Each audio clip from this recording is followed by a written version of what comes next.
तो इस वक्त की बड़ी खबर हम आपको बता दें। देखिए, राजा रघुवंशी मामले में रोजाना कुछ ना कुछ अपडेट सामने आते हैं और इस वक्त की बड़ी खबर हम आपको बता दें कि अब पुलिस सोनम का नार्को टेस्ट कराने जा रही है। जी हां, ये खबर बड़ी प्रमुखता के साथ आ रही है कि अब सोनम का नार्को टेस्ट होगा और इसके बाद बहुत सारे खुलासे निकलकर सामने आएंगे, बहुत सारी बातें निकलकर सामने आएगी। कब ये नार्को टेस्ट कराना है, किस तरह से अब पुलिस इसको लेकर आगे बढ़ रही है, बातचीत करने के लिए मयंक है। मयंक, ये बड़ी खबर है क्योंकि नार्को टेस्ट की बात लगातार हो रही थी कि जल्दी सोनम का नार्को कराया जाए, जिससे बहुत सारी बातें और निकलकर सामने आए। अब पुलिस कह रही है कि बहुत जल्द ये नार्को टेस्ट हो। देखिए, अभी जो खबर आई है बाहर निकल के आई है वो ये आई है कि मेघालय पुलिस ने राजा रघुवंशी के जो भाई हैं विपिन रघुवंशी, इनको मेघालय शिलोंग बुलाया है। ठीक है। और ये बताया जा रहा है कि इस पूरे मैटर में मेघालय पुलिस अब जो है वो सोनम का, राज का और बाकी के जो आरोपी हैं जिन्होंने हत्या की है राजा की, इन सब का नार्को एनालिसिस कराने के लिए राजी हो गई है। और बताया जाता है कि जो विपिन रघुवंशी हैं, भाई हैं, इनको बुलाया जाएगा।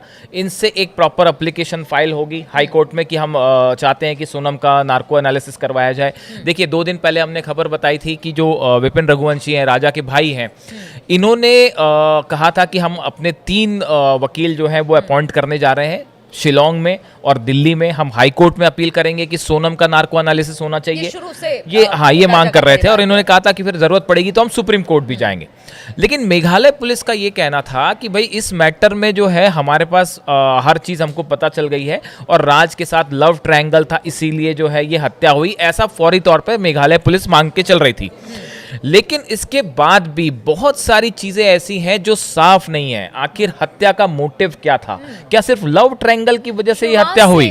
पुलिस के कहते हैं कि दिमाग में ये बात घूम रही है कि सिर्फ लव ट्रायंगल ही चाहती तो वो छोड़ भी सकती थी। देखिए, हाँ, जा सकती बिल्कुल, थी, लेकिन ये बात शुरू से। देखिए, मेघालय पुलिस के जो डीजीपी हैं, उनकी तरफ से इदाशीष नोंगरांग, इनकी तरफ से एक बयान आया है जिन्होंने इस पूरे मैटर को बड़ा मिस्टीरियस बना दिया है। देखिए, उन्होंने कहा है कि राजा रघुवंशी की हत्या को लव ट्रायंगल तक हम सीमित नहीं मान रहे हैं। पुलिस तमाम अन्य पहलुओं को भी ध्यान में रखकर जांच कर रही है।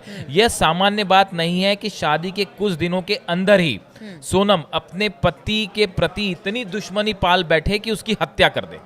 इसलिए हम हर एंगल से जांच कर रहे हैं। जो आप कह रहे हो वही बात जो है मेघालय पुलिस के डीजीपी हैं, इनका एक जो बयान आया है, ये कह रहे हैं कि ये बड़ा हैरान करने वाला है कि किसी लड़की की शादी होती है और शादी होने के कुछ ही दिनों के अंदर वो प्लान भी कर लेती है और उसकी इतनी नफरत की हत्या कर देती है। बिल्कुल, क्योंकि शुरुआत में जब डीजीपी की बात की जाए, उन्होंने जो अपना बयान दिया था वो बिल्कुल एग्जैक्ट यही था और अब भी ये बात उन्हें खटक रही है मेघालय पुलिस। मेघालय पुलिस अब देखिए, इस पे क्या है कि एक पुलिस के पास एक अपनी थ्योरी है, उसके हिसाब से सबूत है, उसके हिसाब से सोनम और राज ने अपनी बात कबूल भी कर ली है। लेकिन कोर्ट में कभी भी ये अपने बयान से पलट सकते हैं। जिस तरह से आप देखें कि इनकी जो इन्वेस्टिगेशन में एक बात निकल के आई है कि सोनम ने कई बार अपने बयान बदले पुलिस के सामने, राज ने अपने कई बार बयान बदले। इनकी तरफ से ये कोशिश पहले दिन से होती रही कि कैसे बचा जाए, एक दूसरे पर कभी आरोप लगाए, कभी कुछ बात स्वीकार की, फिर उससे पलट गए। तो लगातार इनकी जो कोशिश है वो खुद को बचाने की है। पुलिस तो ये कहेगी कि भाई हमारे सामने इन्होंने ये बयान दिया है, लेकिन अगर कोर्ट में ये अपने बयान से पलट जाते हैं फिर क्या होगा? नहीं कर पाती। और साथ ही अब इनके परिवार का ये भी कहना है, देखिए इसमें कई एंगल ये भी आ गए हैं।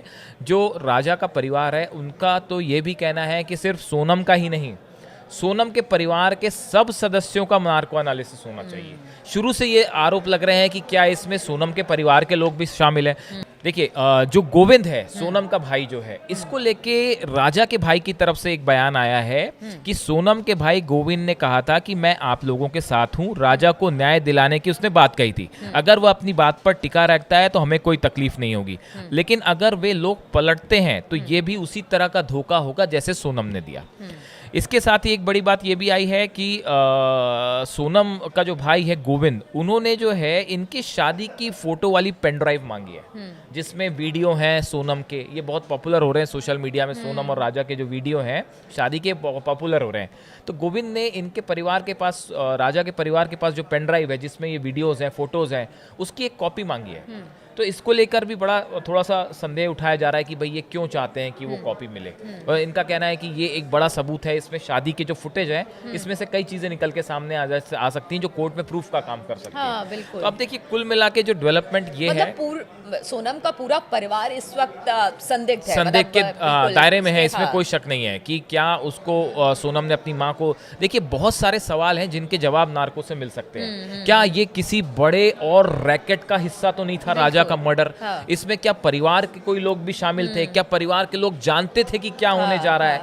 क्या सोनम ने पहले से ही बता दिया था कि भाई मैं ऐसा कुछ कर सकती हूँ? सोनम की मेंटल हेल्थ को लेके कई बातें हैं सामने जिसको लेके खुलासे हो सकते हैं। क्या पुलिस को एक थोड़ा सा शक ये भी है कि जो राज लड़का है क्या सिर्फ अकेला ये सब कुछ इसने प्लान कर लिया अपने लेवल पे? इतने बड़ी मर्डर जो है उसकी हर चीज इतनी बारीकी से प्लान कर दी और अकेले उसने किया, या इसमें कुछ और लोग भी शामिल हैं? हाँ। राजा के परिवार का कहना है कि कोई लोग और भी शामिल हो सकते हैं जिसका जवाब नार्को से मिलेगा।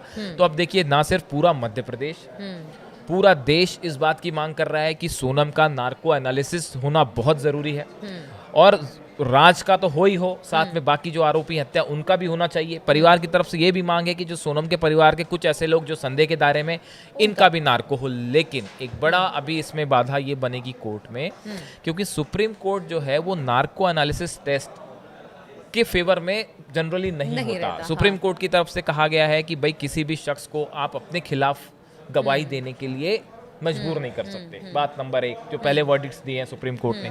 उसके बाद यहाँ कहा गया है कि नार्को संविधान के अनुच्छेद 20.3 के तहत मौलिक अधिकारों का उल्लंघन है। क्योंकि आपको पहले सहमति लेनी पड़ती है बिल्कुल। नार्को तो के लिए। अब क्या सवाल ये है कि सोनम अपने नार्को के लिए तैयार हो जाएगी? क्या वो परमिशन देगी? ये भी अपने आप में एक बड़ी बात है। जब उसके सामने ये डिमांड आएगी कि क्या आप अपना नार्को कराने के लिए तैयार है, तो देखना है कि सोनम क्या कहती है। तो कुल मिला के अभी 100 बात की एक बात ये निकल के सामने आ रही है कि सोनम जो है और राज अब भी तरह तरह के गेम्स चल रहे हैं, उनके खुद को बचाने की हर संभव कोशिश हो रही है, और कोर्ट में हो सकता है कि ये कल को पलट भी जाएं। ऐसे हालात में इस मर्डर का असली मोटिव, असली सच जानने के लिए सोनम और राज का नार्को टेस्ट होना बहुत जरूरी है। बिल्कुल। तो मेघालय पुलिस के सामने बड़ी चुनौती है, और देखिए अब तक जो बयान सोनम ने या राज ने दिए हैं वो अपने बयान से लगातार पलटते रहे हैं।